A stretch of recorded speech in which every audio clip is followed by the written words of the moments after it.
Well, greetings and good morning, Business 88 students. This is week number 8 in our 14-week class here on business communications at Chaffey College.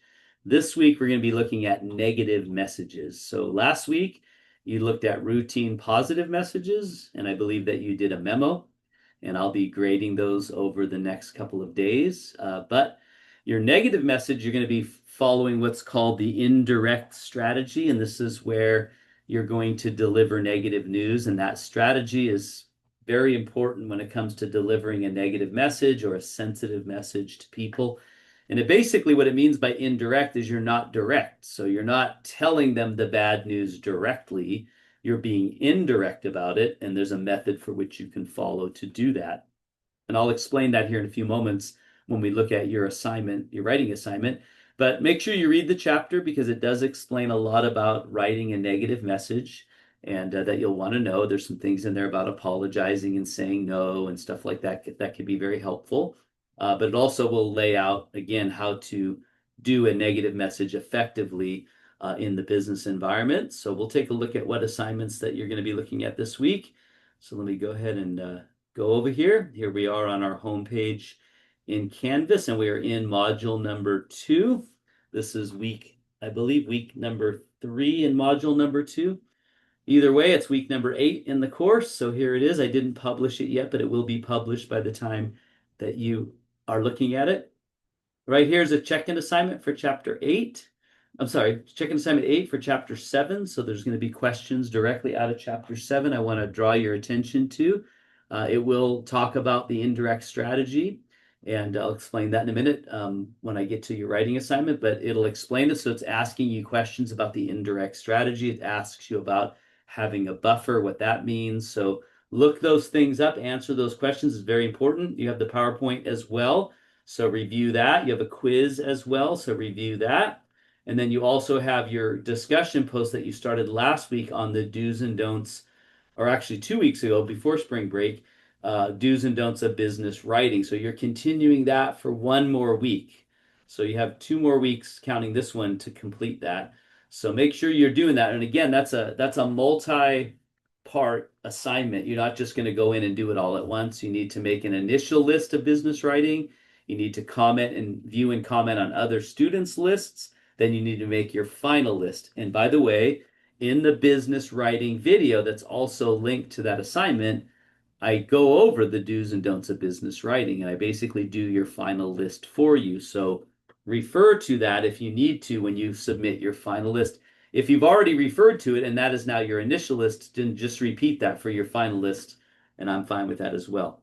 But that then leads me to the writing assignment that you're going to be doing, which is a negative news email. So let me just select that. I'm not sure if I've set this up completely or not.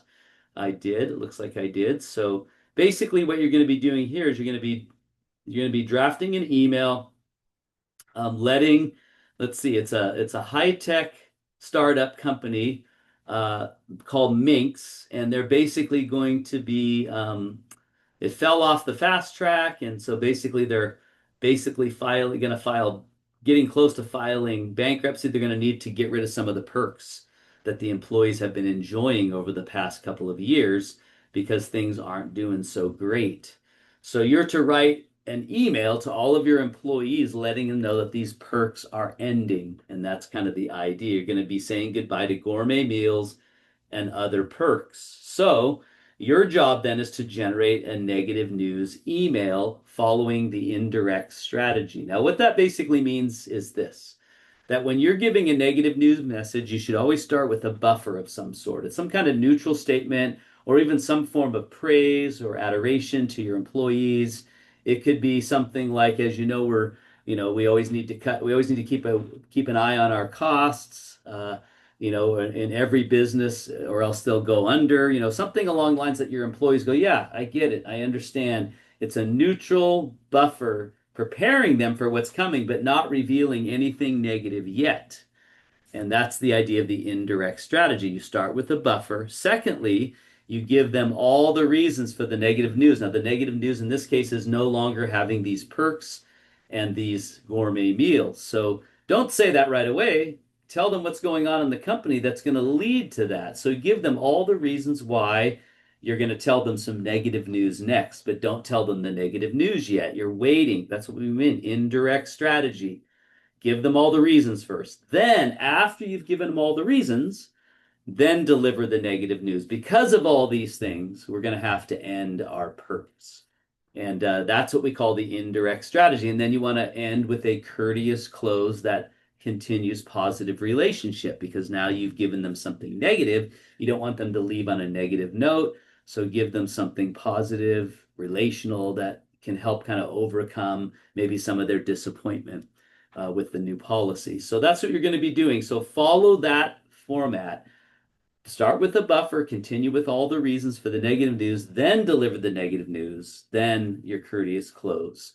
Another way to describe the indirect strategy is that you don't reveal your main idea until after you've given them all the reasons for it. So that's what you're doing in this writing assignment. And secondly, it's also going to be formatted as an email. Very important. An email is not just words on a page. You need to have a proper subject line. You need to have a proper signature block at the end. And I give you a sample down here of a great email. It has a full signature block. It has a great compelling subject line. It has text design throughout the document. If you notice, it's not all one paragraph. It's got short single-spaced paragraphs. It's got a nice numbered list. It's got some bold text, italicized text. Everything to make the document readable. It's called readability, right? To make your document readable, to have high skim value. I can skim right through that document and I can get things that are important to me.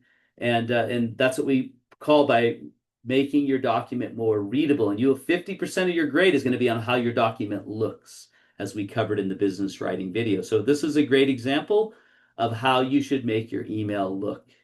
So you're going to be graded on three things. You're going to be graded, number one, whether or not you formatted this like an email. Number two, whether or not you followed the indirect strategy for a negative news message. And number three, whether or not you used text design to improve the readability of your document. So that's pretty much it for week number 7. If you have any questions or concerns, please don't hesitate to reach out to me via email or text. If you want to send me your document before you upload it to have me take a look at it, I'd be happy to do it. And then I'll send you back my feedback, and then you'll upload an even better document. So please do that if you want to. But if not, have a great week. I will be grading your memos from last week over the next couple of days if I've not started already. So be watching for my feedback on that, because that'll give you a good indication of what you need to do on the negative news email as far as how your document looks. All right, have a great week, everyone, and you will see me on video next week for week number 9.